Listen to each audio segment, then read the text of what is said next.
Já pensou numa revolução que trocou balas por flores? Pode parecer coisa de filme, mas aconteceu de verdade. Hoje vamos viajar até Portugal, para o dia 25 de abril de 1974 e descobrir a história fascinante da Revolução dos Cravos, um dos momentos mais poéticos e importantes da história europeia. Imaginem um país parado no tempo. Durante quase 50 anos, Portugal viveu sob o Estado Novo, a ditadura mais longa da Europa Ocidental, fundado por Antônio de Oliveira Salazar e continuado por Marcelo Caetano. Este regime era sinônimo de repressão, censura e pobreza. Não havia liberdade de expressão, e uma polícia política, a temida PIDE, vigiava e punia qualquer pessoa que ousasse discordar do governo. A vida era difícil, e muitos portugueses foram forçados a emigrar em busca de um futuro melhor. Mas havia outro problema, um cancro que consumia o país por dentro, a guerra colonial. Há 13 anos, Portugal estava envolvido em conflitos sangrentos e sem fim nas suas colônias em África, Angola, Moçambique e Guiné-Bissau. Milhares de jovens eram enviados para lutar numa guerra que não entendiam e que parecia não ter fim. O exército estava exausto, desmoralizado, e a economia do país era drenada para sustentar um império que já não fazia sentido. O descontentamento era geral.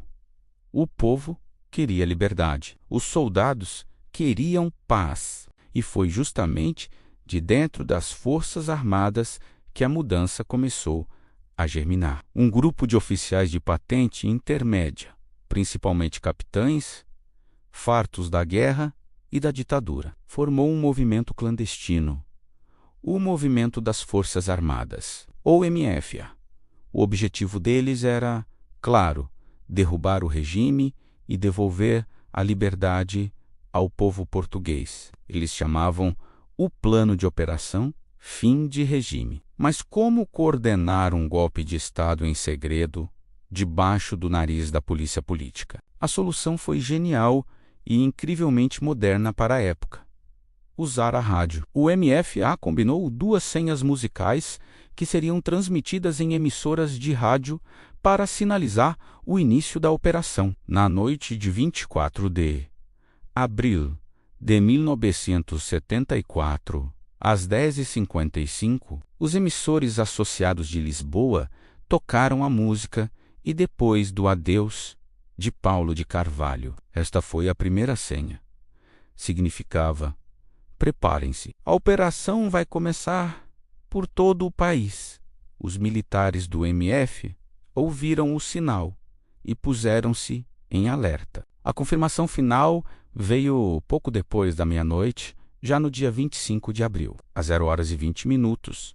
A Rádio Renascença transmitiu uma canção proibida pela censura, Grândola, Vila Morena, de Zeca Afonso. A letra, que fala de fraternidade de um povo que mais ordena, era o hino perfeito para o que estava para acontecer. Quando os versos Grândola, Vila Morena, Terra da Fraternidade soaram na rádio, foi o sinal definitivo. A revolução estava em marcha. As tropas saíram dos quartéis e começaram a ocupar os pontos estratégicos de Lisboa, como a rádio, a televisão, o aeroporto e os ministérios. O governo, apanhado de surpresa, demorou a reagir. Os capitães do MFA fizeram apelos na rádio para que a população ficasse em casa, para evitar confrontos e derramamento de sangue. Mas o povo português, que há tanto tempo ansiava por liberdade, não obedeceu.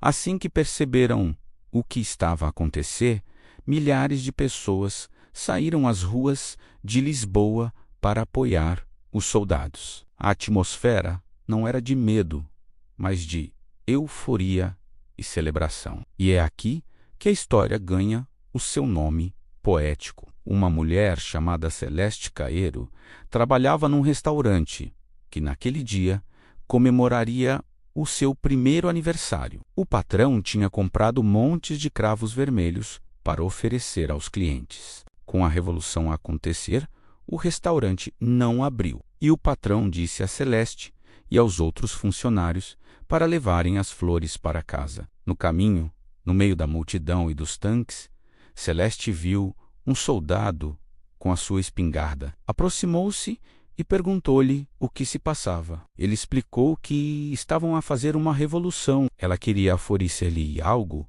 mas não tinha nada, a não ser os cravos. Então, pegou num cravo vermelho e colocou-o no cano da espingarda do soldado. Ele aceitou, e o gesto foi repetido por outros soldados. As floristas da Baixa de Lisboa, ao verem a cena, começaram a distribuir os seus cravos à multidão, que, por sua vez, os oferecia aos militares. Em pouco tempo, as espingardas e os canhões dos tanques, que são símbolos de guerra e violência, estavam enfeitados com flores. Uma arma de guerra transforma-se num vaso de flores. Este gesto espontâneo e poderoso deu nome à Revolução, a Revolução dos Cravos. Foi a imagem perfeita de um golpe militar que queria trazer a paz, não a guerra. Enquanto as ruas se enchiam de gente e de cravos, o cerco apertava-se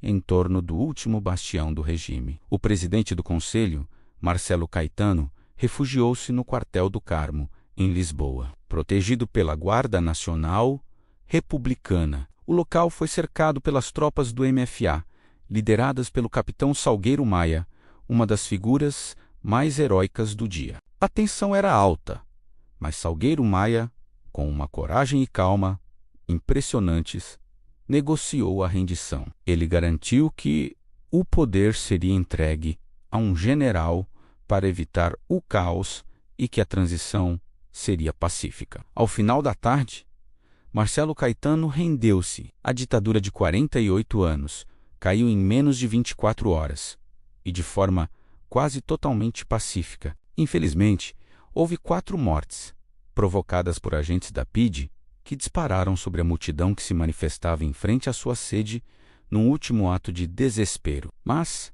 considerando a dimensão do evento, a revolução foi um triunfo da paz. As consequências foram imediatas e transformadoras. O MF apresentou o seu programa, conhecido como os 3D: democratizar, descolonizar e desenvolver. Primeiro, democratizar. A censura foi abolida de imediato. Os jornais, finalmente livres, publicaram edições históricas. Os presos políticos foram libertados das prisões de Caxias e Peniche e recebidos como heróis. Os partidos políticos, que viviam na clandestinidade, puderam finalmente operar livremente. Portugal estava a caminho de se tornar uma democracia. Segundo, descolonizar. A Revolução pôs fim à insustentável guerra colonial. O novo governo iniciou rapidamente o processo de independência das colônias africanas. Em 1975, Angola, Moçambique, Cabo Verde, São Tomé e Príncipe e Guiné-Bissau tornaram-se nações independentes. Foi um processo complexo e, em alguns casos, doloroso, mas necessário para fechar um longo capítulo da história portuguesa. Terceiro, desenvolver. O país precisava de se modernizar e de criar um Estado social mais justo. A Revolução abriu portas para a criação do Serviço Nacional de Saúde, para a melhoria da educação e para a implementação de direitos laborais, que antes não existiam. Hoje, o dia 25 de abril é o feriado mais importante de Portugal. É o Dia da Liberdade. Todos os anos, o país celebra com desfiles, concertos e, claro, muitos cravos vermelhos ao peito. É um dia para lembrar e honrar a coragem dos capitães de abril e a alegria do povo que saiu à rua para conquistar o seu futuro. A Revolução dos Cravos é um lembrete poderoso de que a mudança é possível e de que a liberdade é o bem mais precioso de uma sociedade. Mostra que mesmo as estruturas de poder mais antigas e repressivas podem cair quando as pessoas se unem por um ideal comum. E ensina-nos que, por vezes, a arma mais poderosa não é uma espingarda, mas uma simples flor. Obrigado por assistirem a esta viagem pela história de Portugal. Se gostaram do vídeo, não se esqueçam de deixar um like, partilhar e subscrever o canal para mais histórias como esta. Até a próxima!